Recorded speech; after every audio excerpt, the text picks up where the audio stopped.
Yun mga ka-5-9 mga kababayan, at napakaraming nag-react doon sa ating video tungkol nga doon sa dutyhan na 12 hours na kung saan nire-request nga ng PNP siya sa Dole na alisin na yung 12 hours. So gawin na lang ng 8 oras talaga ang dutyhan ng security guard. Yan, ito yung video na ito yung video natin na yan. So ganun pa man, napakaraming nag-react. So may mga nabasa tayong mga nag-react dito, nag-comment. Siyempre, ang ayaw nga talaga ng karamihan na maging 8 oras na lang eksakto yung mga dutyhan ng ating mga ka-5-9 o ating mga security guard. Kasi nga, pag 12 oras o 12 hours, kumbaga, lagi kasi yung mayroong OT na 4 na oras. So, kanya nga lang, kapag 8 oras na lang, wala nang overtime. Pero para po sa kalaman ng lahat ng mga kaibigan, mga kababayan, ito lang po yung idea na ibibigay ko sa inyo. Yung bangko po, no? Bangko, armored car, karamihan po niyan is 8 oras, pero survive naman. Kasi nga, karamihan is mayroong mga sideline. Kaya kung tutuusin, mas malakas pa kumita yan kaysa mga nag-opisina kasi bayad na yung 8 oras mo ng 6.95 plus mag-overtime ka pa ng Lalamove or Move It or Angkas na kung saan kikita rin ng mababa sa 1,000. Kaya kung titingnan mo, 1.6 yung per day mo, no? Kaya swerting-swerte naman yun yung mga nasa bangko, lalo na yung sa mga armor dahil maaga po yung uwian yan. Hindi po kasi sakto sa 8 oras yan kung tutuusin talaga, kung alam nyo lang po. 8 oras yung time ng armored, 8 oras, pero minsan 4 na oras lang yung trabaho, pinapauwi na. Or pagkatapos ng biyahe, pinapauwi na. Yun yung mga natitirang oras, yan yung mga ginagamit para sa sideline. Karamihan po yan, ginagawa po yan. Kaya kung tutuusin, mas malaki ang kinikita. Kaya may mga tropa tayo or may mga ka-5-9 tayo na gustong-gusto yung 8 hours lang. At may mga tropa tayo na gustong-gusto sa armored car. Kasi nga, kumbaga, napakaiksi ng oras, marami ka pang pwedeng gawing sideline sa buhay mo na kung saan mas malaki pa ang kita.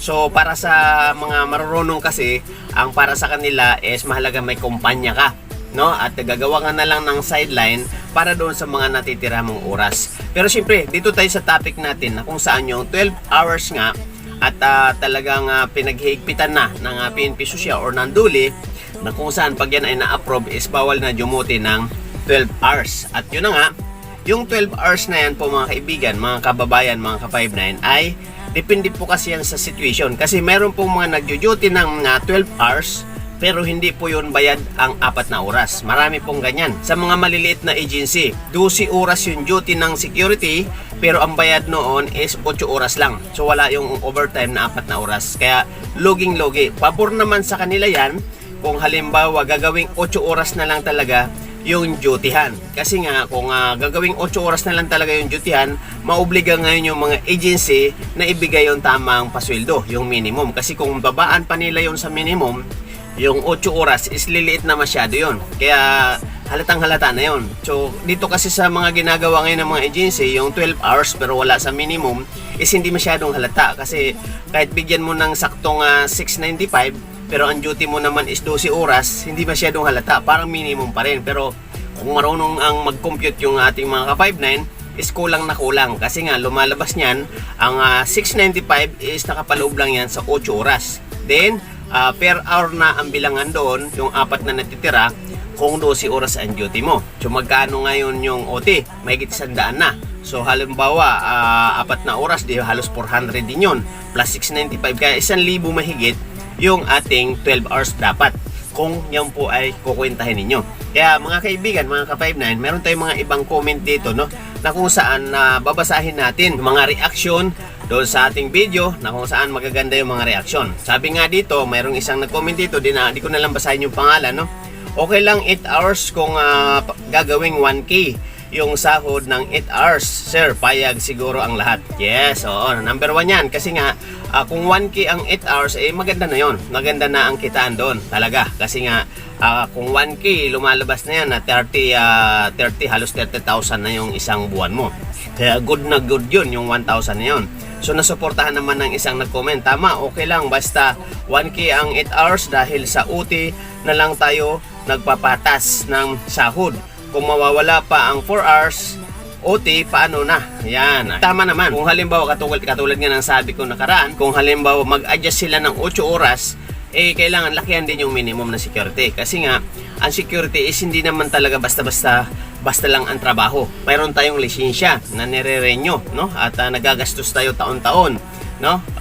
Kumbaga iba tayo sa ibang mga trabaho. Dahil yung ibang trabaho, papilis lang ang kailangan nilang ayusin. Pero dito sa atin, maliban sa papilis, mayroon pa tayong nire-renew na license, ng security license. Lalo ngayon, pinahigpit pa nila yung pag-renew ng security license. Kaya lalong hindi na siya maganda. Yun na nga, meron pa tayong isang babasahin dito, no? At sabi naman dito ng isa pang nag-comment na okay na po yung 8 hours basta nasa minimum o standard lahat ng sahod. Yan yung sinasabi ko dahil nga mayroon kasi mga 12 hours na wala siya sa minimum.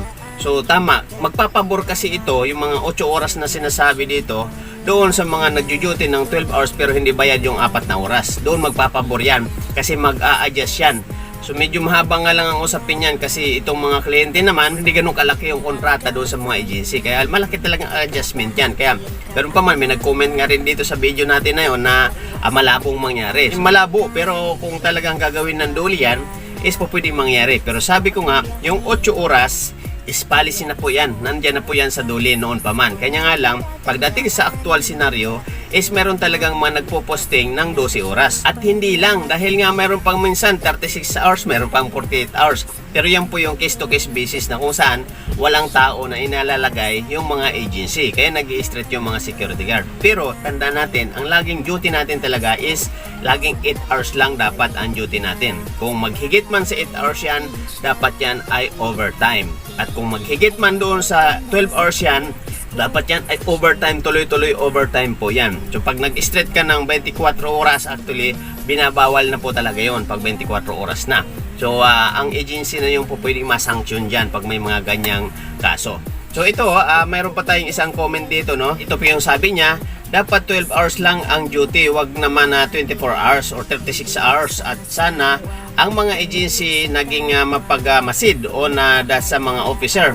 Maraming OIC na abusado sa mga kasamahan nilang guard. Ginagamit nila ang pagka-OIC kaya ginagawa nila hindi magandang pagpasunod sa mga kasamahan nila. Boss na boss ang sila. Andyan ang favoritism. Sana pantay-pantay ang mga pagturing kasi pare-pareho lang tauhan. Kaso mapang abuso na officer sa mga katrabaho. Sana makita ng mga agency at aktuhan nila agad pag may nirereklamo na tauhan nila. Mapang abuso sa pwesto. Okay lang 12 hours na trabaho at required na sana ang drug test. Actually, kapatid, no, Nida Hortiliano, ayan, binanggit natin yung pangalan niya kasi sa lahat ng security is talagang required naman yan ang neuro drug test, no? At bago tayo makakuha ng lisensya is required yan yung neuro drug test. Ganun pa man sa opisina, mayroon din mga tinatawag na mandatory yan. Yearly po yan na ginagawa yung medical, no, ng mga agency. So siguro nga yung iba hindi dinadanas yan kasi yun yung mga kolorong mga na agency at malilit na agency. Pero pag mga legit na agency, yearly po yung medical na ginagawa po, no, maliban sa pag-renew ng lisensya. So yun po, no. At yan, salamat sa mga nag-comment, sa mga nag-share. Thank you very much po sa inyo, sa mga kayo susulok ng mundo. Pero ganun pa man, pwede kayong manalo sa video ito. I-share nyo lamang itong video na ito sa inyong Facebook account or sa inyong YouTube account. Okay, puntahan nyo lang yung ating YouTube channel, no, Kuya Isko Official. Yan. At yung ating isang channel, Guapong Bihero TV. At syempre itong ating Facebook na kung saan running 21,000 na followers na. Ayan, maraming salamat sa inyo mga ka-59. At i-share lamang ang video na ito. Maaari kayong manalo ng 10 100 at 2 tig-500 at isang 1,000 na kung saan yan yung pinaka-grand prize natin. At iraraffle natin yan sa darating na February. First week ng February, di muna ako maglagay ng date. First week ng February, iraraffle natin yan. Kaya ano pa, i-share mo na kapatid at i-share mo na ka-59 ang video na ito para sa mga raffle ay po pwede kang manalo sa darating na February first week. Kaya maraming salamat po sa inyong lahat at thank you very much po sa mga nag-comment. Maraming salamat din sa mga nanood at syempre lalong maraming salamat sa mga nag-share ng ating mga video. O ka-59, ano pa, para manalo ka, para yung ang pagpapanood mo sa mga video natin, mayroon kang pag-asang manalo, i-share mo na ang video na ito at abangan sa February first week at iraraffle natin, baka ikaw na ang manalo. Okay? So mabuhay po ang lahat at mabuhay po ang Pilipinas. Tumulong sa kapwa, pagmamahal niya at pagkalinga kapag kailangan nyo pala.